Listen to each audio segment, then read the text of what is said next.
Sabe, muito antes de existir Pix, de cartão de crédito, uma simples promessa no papel já fazia a economia girar. É sobre isso que a gente vai falar hoje. Vamos desvendar os títulos de crédito, que são, até hoje, a espinha dorsal de muitas, mas muitas transações comerciais. Pois é, essa pergunta leva a gente direto ao ponto. A gente não vive mais na base da troca, do escambo, isso é coisa do passado.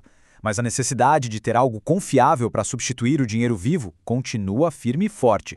E a resposta, como a gente vai ver, está justamente nesses instrumentos que formalizam uma obrigação de pagamento de um jeito seguro e que pode passar de mão em mão.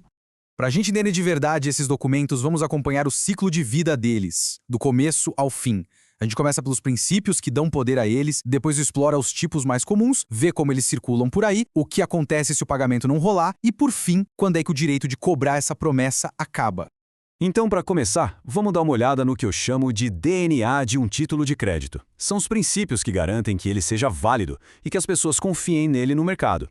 O primeiro princípio é o da cartularidade. A ideia aqui é bem simples. O direito de receber está grudado no documento de papel, na cártula. Ou seja, para exigir o pagamento, você tem que apresentar o documento físico. É igual ingresso de show. Sem o ingresso na mão, você não entra. Claro, com a tecnologia, isso já deu uma adaptada. Hoje a gente tem títulos virtuais, como a duplicata escritural. Mas a lógica de precisar de uma prova concreta da dívida ainda vale.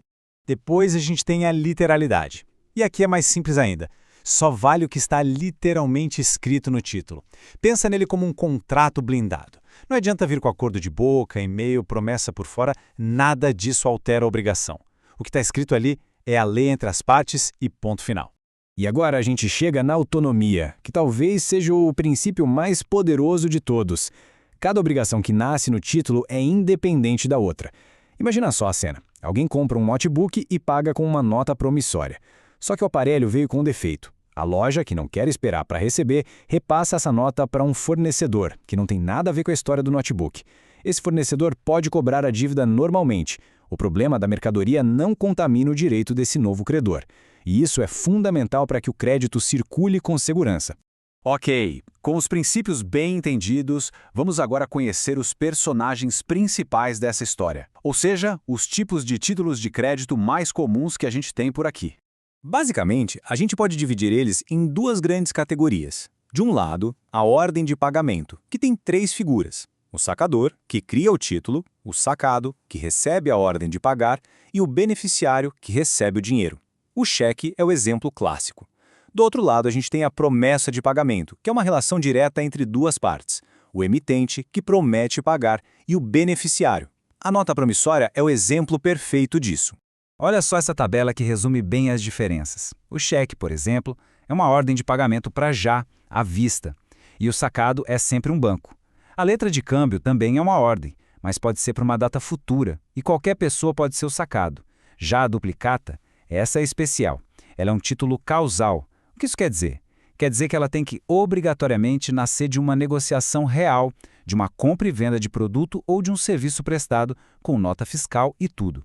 Mas o legal dos títulos de crédito é que eles não foram feitos para ficar parados. A grande força deles é justamente poder passar de mão em mão. Vamos ver como essa jornada funciona e quais são as garantias envolvidas nesse processo.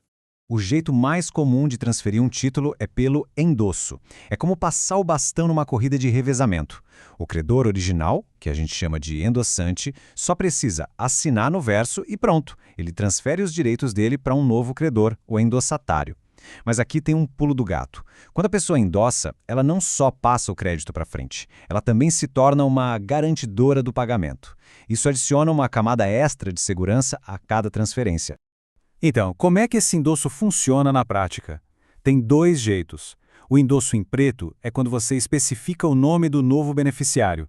Já o endosso em branco é só a assinatura do endossante, sem dizer para quem está passando. E aí que mora o detalhe. Esse último transforma o título em um título ao portador, ou seja, quem tiver com ele na mão pode cobrar a dívida. E além do endorso, tem outra garantia poderosa, o aval. Pensa no aval como se fosse um fiador de aluguel, mas para um título de crédito.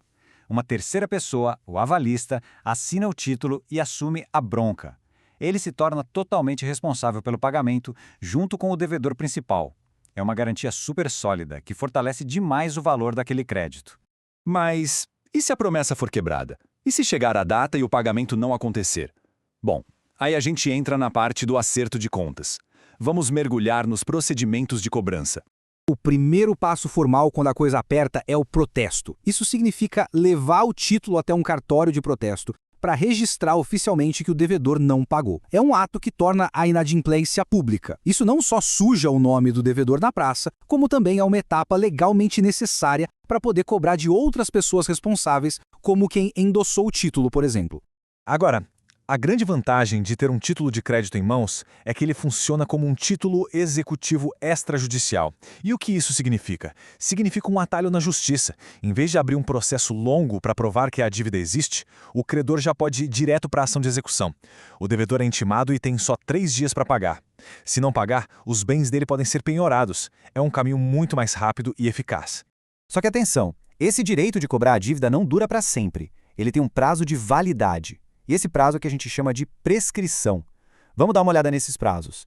O cheque é um ótimo exemplo de como esses prazos podem ser complexos. Para aquela cobrança rápida, a ação de execução, o prazo é de 6 meses.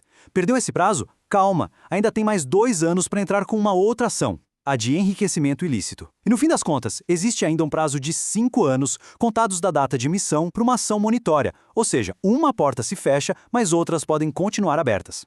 E olha só, cada título tem sua própria regra. Diferente do cheque, o prazo para executar o devedor principal de uma duplicata é de 3 anos, a contar do vencimento. Isso só mostra como é importante conhecer os detalhes de cada um desses documentos. No final, tudo se resume a essa frase aí do Código de Processo Civil. Traduzindo do juridiquês, para um título poder ser cobrado na justiça daquele jeito rápido que a gente viu, a dívida precisa ser certa, ou seja, inquestionável, líquida, com valor exato e exigível, quer dizer, já venceu. Esses 3 requisitos são os pilares que dão toda a força para ele. E para a gente fechar, fica a reflexão. No mundo de pagamento instantâneo, de transação digital, qual é o futuro dessa promessa no papel? A verdade é que ela já está evoluindo. A gente já tem duplicatas virtuais, sistemas eletrônicos, a forma está mudando, mas a essência de formalizar o crédito de um jeito seguro e transferível, essa continua sendo absolutamente essencial para o comércio. A promessa evolui, se adapta, mas não morre.